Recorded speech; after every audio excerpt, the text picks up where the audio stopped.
Dark Lords, as forças sinistras do governo em Hollywood. Imagine uma noite de ano novo. Estamos em 1952. Em uma casa isolada nas florestas do estado do Maine, nos Estados Unidos, alguns cientistas militares e pesquisadores de fenômenos psíquicos estavam reunidos para uma experiência estranha. Não era uma festa, era uma sessão espírita. No centro da mesa estava um famoso médico chamado Andrija Puaric, que convidou um místico hindu ao seu lado, de nome Dundiraj Vinod. Vamos chamá-lo de Vinod daqui em diante. Este entrou em transe e começou a falar com uma voz muito distinta da sua e marcante. A entidade disse algo inquietante. Nós somos os 9. Somos os 9 princípios e 9 forças. A sessão durou 90 minutos para os 9 presentes. Quando terminou, o médium disse não se lembrar de nada. O mais curioso, alguns dos homens presentes naquele ritual tinham ligações diretas com o Pentágono e com projetos secretos de pesquisa psíquica financiados pelo governo americano.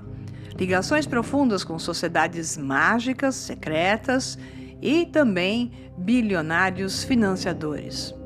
E aquela noite seria apenas o começo de uma história que, anos depois, envolveria experimentos de controle mental, agências de inteligência e redes ocultas dentro da própria política.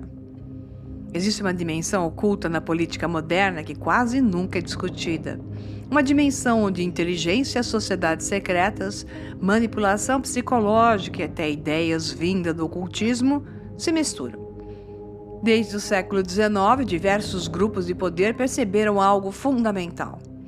Sociedades não são controladas apenas por leis ou armas, elas são controladas por símbolos, narrativas e mitos.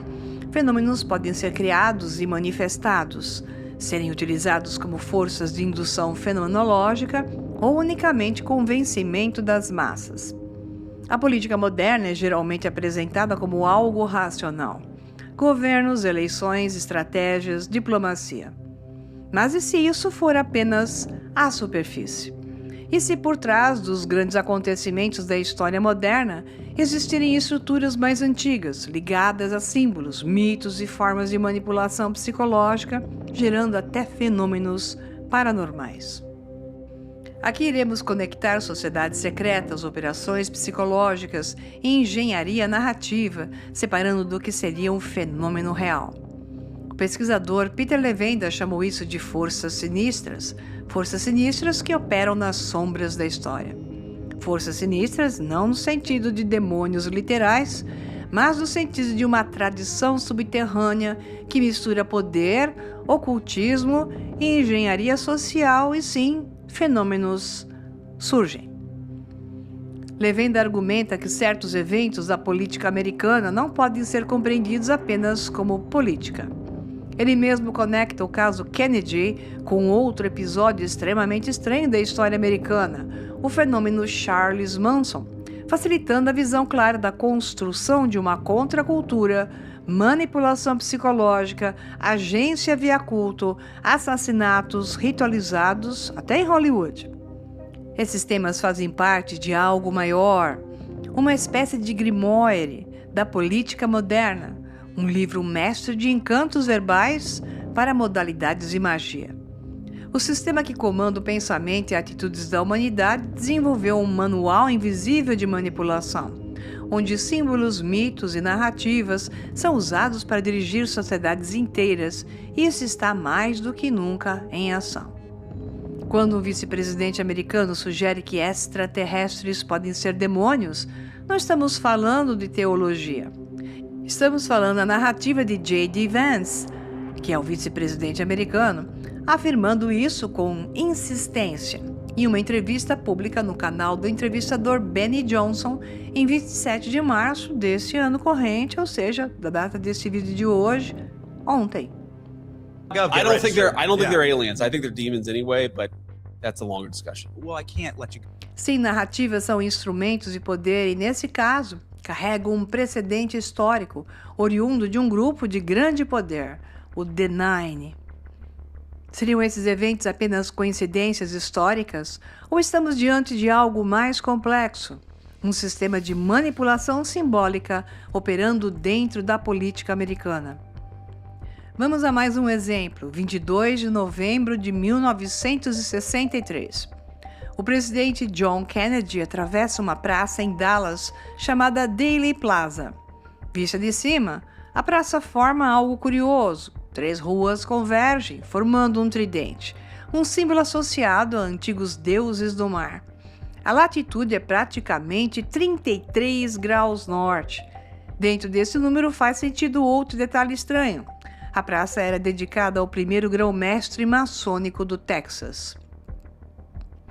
Segundo algumas interpretações esotéricas, o assassinato de Kennedy teria seguido uma simbologia ritual ligada à tradição maçônica, como se fosse um tipo de sacrifício político cuidadosamente encenado. Se isso parece estranho, é porque talvez seja. Mas a história da política moderna está cheia de coincidências que parecem sair diretamente de um romance de horror cósmico. E não apenas. Isso ocorre também na realeza, inclusive europeia, e em Hollywood. Desde o século XX, estrategistas políticos e agências de inteligência compreenderam algo fundamental.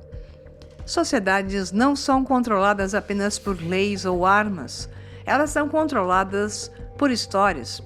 Histórias que despertam medo, esperança, apocalipse e salvação. Em outras palavras, mitos modernos. No caso de Hollywood, durante décadas, a indústria do entretenimento funcionou como um poderoso laboratório de construção de narrativas. Filmes, séries, música, cultura pop, tudo isso ajuda a moldar o imaginário coletivo. Algumas dessas narrativas parecem até ecoar ideias vindas do universo literário de H.P. Lovecraft, histórias sobre forças invisíveis, poderes ocultos, entidades antigas influenciando o destino da humanidade. Mas talvez o mais inquietante seja perceber que essas histórias não ficaram apenas na ficção. Elas começaram a aparecer também em acontecimentos históricos reais. Quando o escritor H.P. Lovecraft falava sobre forças cósmicas invisíveis influenciando a humanidade, ele estava escrevendo ficção, mas a história real às vezes parece igualmente perturbadora. Porque quando começamos a observar com atenção, percebemos algo curioso. Sociedades não são movidas apenas por decisões políticas. Elas são movidas por histórias que despertam medo, prometem salvação, histórias que anunciam o apocalipse. E quando essas histórias são cuidadosamente construídas, elas se tornam algo muito mais poderoso do que propaganda. Elas se tornam arquitetura de realidade. Ao longo do século XX, estrategistas políticos, estruturas de poder e até agências de inteligência compreenderam algo fundamental. Quem controla as narrativas, controla o imaginário coletivo. E quem controla o imaginário coletivo molda a própria história. Quando começamos a olhar para certos acontecimentos históricos sobre essa perspectiva, algumas coincidências deixam de parecer coincidências. Certos eventos começam a revelar padrões estranhos, conexões inesperadas e estruturas que parecem operar muito além da política convencional. É nesse território entre história, poder e narrativa que começa a nossa investigação. Por isso eu preparei 2 aulas especiais e totalmente gratuitas para você. Na primeira aula eu falarei sobre o Dark Lord, o Senhor das Trevas, as forças sinistras no governo e em Hollywood. Vamos explorar como narrativas, símbolos e estruturas de poder foram utilizados para moldar o imaginário coletivo e influenciar sociedades inteiras. Muitas histórias serão contadas aqui que partem de, obviamente, pontos de vistas ou da história e dos pontos de informação que nos deixaram saber, mas são todas baseadas em fatos reais. Na segunda aula, o assassinato de Kennedy e o Grimoire do Poder. Uma investigação sobre um dos acontecimentos mais controversos da história moderna, baseado no outro ângulo de visão, nas forças que podem ter convergido por trás dele. Se você quer acompanhar essa investigação feita desde o início, desde o mundo físico ao paranormal, clique agora mesmo no link que está na descrição desse vídeo e aguarde as instruções para não perder nada sobre essas 2 aulas totalmente gratuitas. Porque compreender como narrativas são construídas pode mudar completamente a forma como você enxerga a política, a história e talvez até o mundo em que vivemos. Quem controla as armas pode vencer batalhas, mas quem controla as narrativas gera e controla fenômenos que moldam civilizações inteiras.